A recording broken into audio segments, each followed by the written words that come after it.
All right, guys, we are back. So I'm gonna do another review video now, because you guys enjoy them. Well, they kind of help me to be able to share, my mindset about what I think about jobs and things like that. And you guys have been sending them to me, and I appreciate it. I can't get to them all, but I try to do it as much as I possibly can. And I try to watch them without actually, watching them beforehand. So whenever you see me do these videos, this is the first time I'm seeing this. And so you guys send the link to me. I click the link. I do an instant reaction videos. Like I said, it's the first time I've seen it. And I don't know what's on there. So if there's anything offensive or anything like that, I apologize. I would try to avoid it or mute it out or something like that. But I want to give you raw reaction. And so I just do them, I just do them and react to them. So hit subscribe, hit thumbs up. Welcome to the channel. I'm your boy Shon-Jhon, aka the Middleman CEO, and we're going to do a review. So this one says, story time, I got laid off from my job of 11 years. I think her name is Michelle TV, so this video is not very old, and this must have recently happened, but it's not just her. It's going to be so many people. But enough of that. Let's get into it and see what she has to say, and then I'll comment and respond as we go. So let's see. It's January 15th. And about 9:08 this morning, I was laid off from my job of almost 11 years. I started with the company in February of 2014, and I was just shy of that, maybe a month shy. I had a feeling that this was going to happen. The company was going through a lot of restructuring. Prior to being laid off today, my position was moved to a different department. All right, so right away, when companies go through restructurings, or when you start hearing terms like, restructure, merger, let's see, what's another word? I don't know. I guess like cutbacks. When departments are not as essential or positions are not as essential, right? Efficiency. When you start hearing terms like that, somebody's getting fired, because that means the company has realized, especially if it's a public traded company, because public traded companies are very, very dangerous. Meaning this: if your company sells shares on the stock market, then it's a publicly traded company. Anybody can buy into the company just by buying shares. Well, what makes that company dangerous? The share price. If the share price is up, everybody's having a good time. If the share price is down, heads are rolling.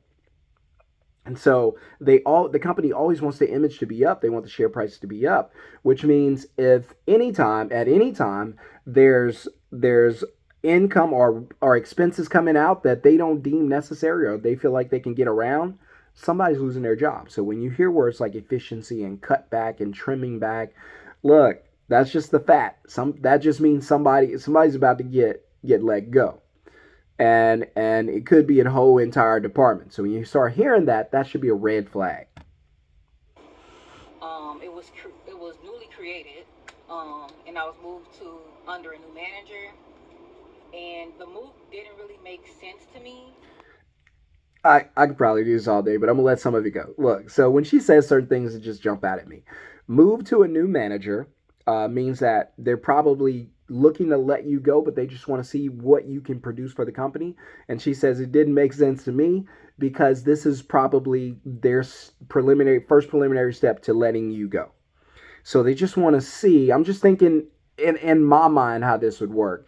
I just want to see if this person is really productive. So let's evaluate them for a certain amount of time. I'm going to put them under you. You monitor them, see if they can help the company. If not, we're letting them go. Well, it doesn't make sense because I'm just here to evaluate you now. Like my manager prior to that, he was blindsided. He didn't know that I was going to be taken away from him. When your manager is blindsided, what else do you need to know? just being moved to this department didn't make sense. So from that day, I can't remember when it was, maybe like September, October, something like that. It just didn't really make sense to me. And so I just started getting these really bad feelings. Like, I would tell my friends, I would tell my coworkers. I even told my colleague, like, this move doesn't make sense. So I just got a bunch of different feelings, intuition. So under my new manager, he started consolidating like roles, and usually, guys, just trust your gut. Consolidating different work that we do. And all right, so when you hear words like consolidation, that means you're about to get fired. If not you, somebody you know. So, and I'm not making fun of this. I can see a car seat in her back seat. I know. I'm just saying, they gave her so many signs. I don't know. I could be wrong. You guys let me know. Let me know in the comments what you think. I feel like they gave her so many signs. And she should have, well, I'm not going to get into it yet. Let's just keep rolling. But the signs were all there. With the sickness, there come symptoms. You're coughing. You might need to go see a doctor. You might have a cold. They are trimming the fat in your company, using words like efficiency and scale back and consolidate. You might be sick, okay? Love you, baby girl, T Michelle. But you got to see the stuff coming. And that just really didn't make sense. Like, it's two of my position. To meet another guy, we do the same thing. But under this new department, this manager wanted other positions to learn what we do. All right. So, again, I don't know what she's missing. Nothing against you, baby girl. Love you. Wish you the best. I can see you probably got a daughter based on the color of the car seat. When it's two people that do the same thing, that's already a problem. Because you're not valuable. Now you're 50% valuable because there's another one who could do the work just as well as you. Now the question is, who wants their job more? Because we're going to let one of you go. We could put the work on the other. Who's willing to do the job? Who's willing to take on the other person's work just to keep their job? And that's leverage. That's the leverage I don't like that companies have over you. That's why I don't like relying on the paycheck as your only source of income. I keep telling you that. By the way, if you want to learn how to start a middleman business from your phone when you're not at work so you can make money when you're not on the clock, put the word middleman in the comments below. I'll teach you how to build your own business from your phone. I've been doing it since 2020. That's all I do. So if you want to learn, I'll teach you how to book customers, take a deposit, dispatch the work. That's it. You don't even have to leave your house. Choose an industry, choose a city, and start making money. So it's very easy. Put the word middleman if you want to learn how to do it, or click the link in the video description below. So, when you start hearing certain things, you got to know that the end is near. That I didn't do my job. Like I said, I was with the company for 11 years, but I moved to a new role. It does not matter how long you've been with these companies. I keep saying that because she keep bringing this up. 11 years. We all know by now how long she's been at the company. Almost 12 in October, I think she said. Almost 12 and coming up. She said something about almost 12. Listen, that does not matter. Tenure does not matter. None of that stuff. Stop thinking that I've been here long enough, my job's secure. Honey, boo-boo. No, it is not. There's no such thing as job security. I keep telling y'all this. I was new to that role. Doesn't matter how long you've been there. Businesses are about numbers, not names. Working with different vendors, and since I was new, I knew that I was going to get, when the time came, I was going to be eliminated. Yesterday, when I went... Oh my gosh. All right, this is starting to get a little frustrating. T. Michelle, you're telling me all the signs were on the wall. They literally wrote, "You're probably about to get fired," on the wall. Not literally, but figuratively, right? In so many words. They pretty much told you the story. And from my understanding, what I'm getting from your video is that you understood the story they were telling you. You understood your destiny. I haven't watched this whole video. We're watching it live now. Honey, I hope that seeing all of that coming pushed you to get yourself in position to be okay after they fire you. I don't know if you did it. Let's watch and see. I keep telling you guys. Keep telling you this. This gets to me. This gets to me because by the time they let her go, it sounds like it took a little while. She got transferred to a new manager. This didn't happen quickly. You should have been prepared for this. Even if you didn't need it, I would rather be prepared for the rain with an umbrella and have it and not need than to need and not have. Let's go. To work, they had more security than normal at the front entrance of the building. Normally, we can just go into the building. Oh my. If I pull up at my job and I see more security and no police, just security at the front door, that means somebody's bucking to the ceiling because they got fired and they're probably about to let some more people go. I'm just saying that stands out to me. When we got to the gate, we had to badge in. But yesterday, we actually had to badge into the door. They had security at the door to make sure that every individual was badging in. And I'm like, that's weird. I thought maybe like an incident happened in the area where someone, a non-employee. How could you not see all these signs, baby girl? Normally there wasn't a communication about that, and it's all there. So I was like, yeah, this is extra weird. What do they have to do? Write it out? Floor, I noticed that an entire department wasn't there. This department normally has about 15 to 20 people there, and none of them were.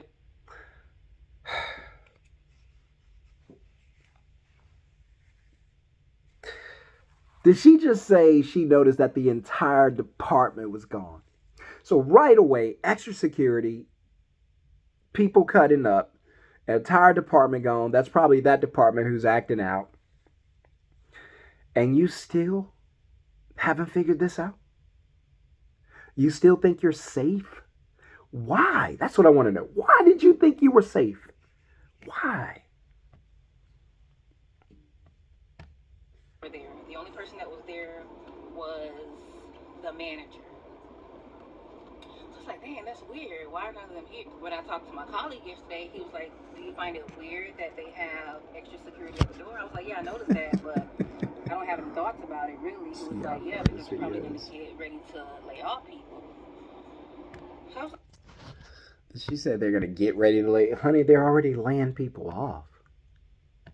Oh, yeah, that's a good point. So when he said that, I'm like, yeah, I'm probably going to be laid off. Thank you. Anyway, so today, I dropped the kids off to school like I normally do. I had to go to the bank.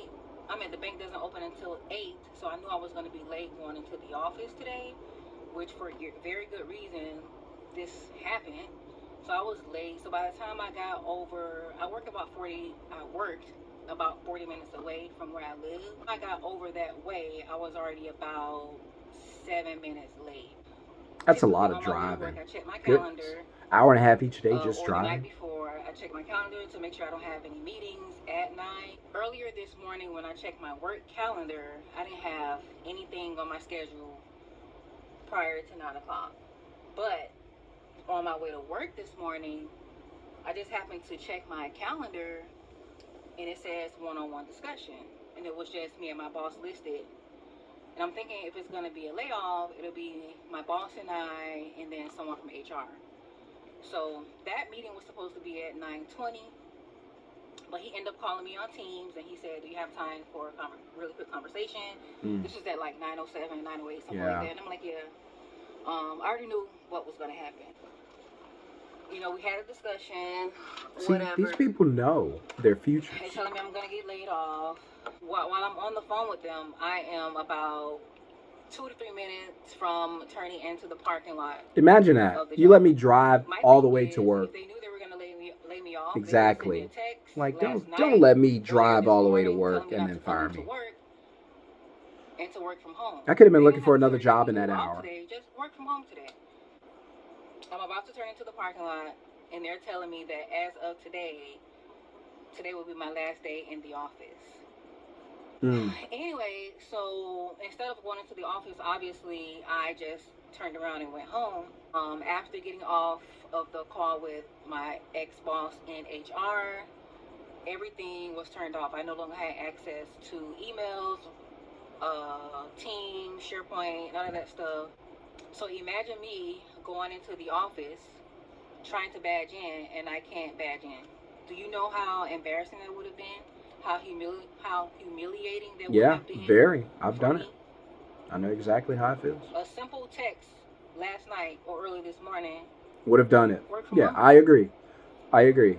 But I didn't get that. Don't waste people's time and their So money and their now energy.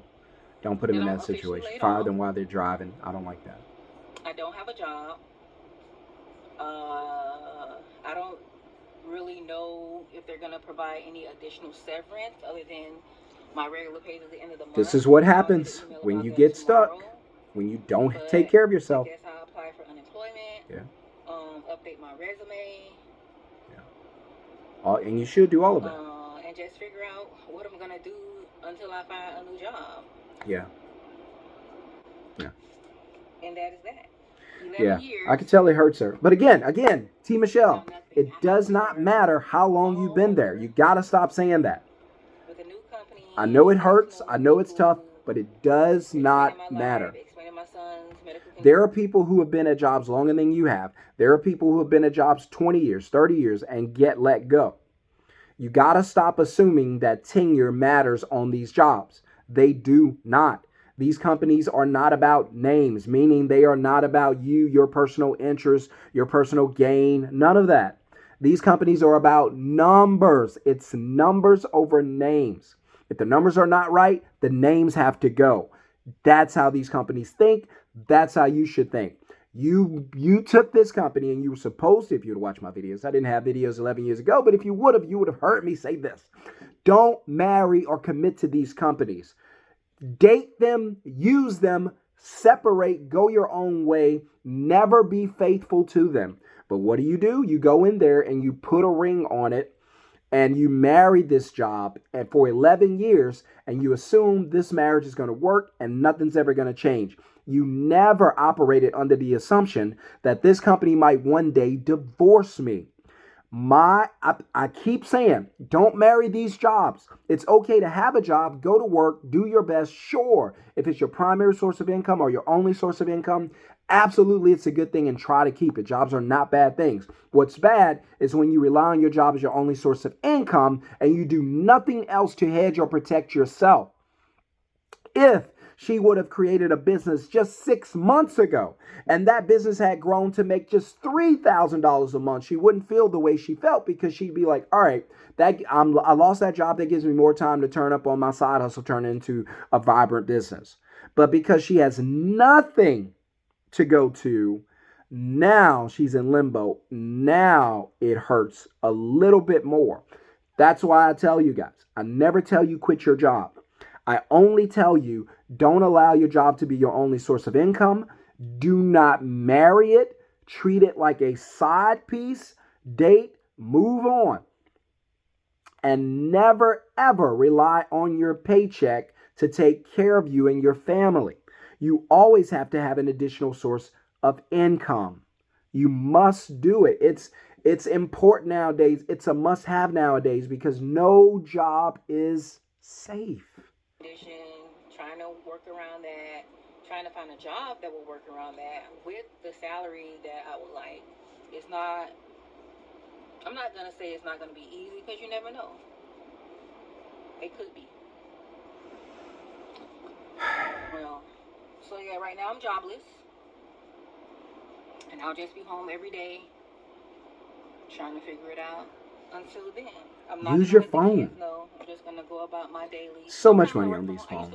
We don't touch them. Anyway, I only have to go into the office 2 days, and then the other days I will work from home. So they will probably think that I'm just working from home. I'm going to sit at my desk like I normally do with my laptop and my iPad. That's that. So now I got to figure out life after being laid off. All right, that's all I need to see in here. T. Michelle, I know you probably would never see this video. I hope someone shares it with you. But all the writing was on the wall. You could see the signs. You start experiencing the symptoms. You started hearing the vocabulary. Everything was there for you to be able to take advantage of the time that you were given this grace period and to be able to create some type of income. Now that you've been in this situation, and I'm not fussing at you, baby girl, it happened to me too. That's how I learned. So now you're going to learn. You're going to learn the hard way just like I did. I wish somebody had told me, but for those of you watching this video, you don't have to learn the way we did. So And I ended up homeless. So I know what I'm talking about. That's why I tell you guys what I tell you. Don't trust these jobs. Have another source of income. Never stack money in a bank account, leave it there for an emergency. Reason being, let's say she's in this situation. Most people don't have $5,000 in the bank across America. Let's assume she's most people. She have, we'll say 5,000. Her bills might be, looks like she's in Florida from the background. Her bills might be, let's say, 3,000 a month. Probably more. She's got 2 kids, but let's just say 3,000 a month. So that gives her about a month and a half, about 45 days to survive. Right? There's no guarantee she'll get another job in that time. There's no guarantee that she'll get a job that pays well, that can support her. There's no guarantee. So what I always say is, look, here's what you do. Go and create another source of income. Find a way. Use your phone. Your phones make companies billions, and you don't use it to make any money at all. Use your phone. Figure out a way to use that phone to make money for you. And now you have some income that's coming in, or a vending machine, or a side business, whatever you got to do.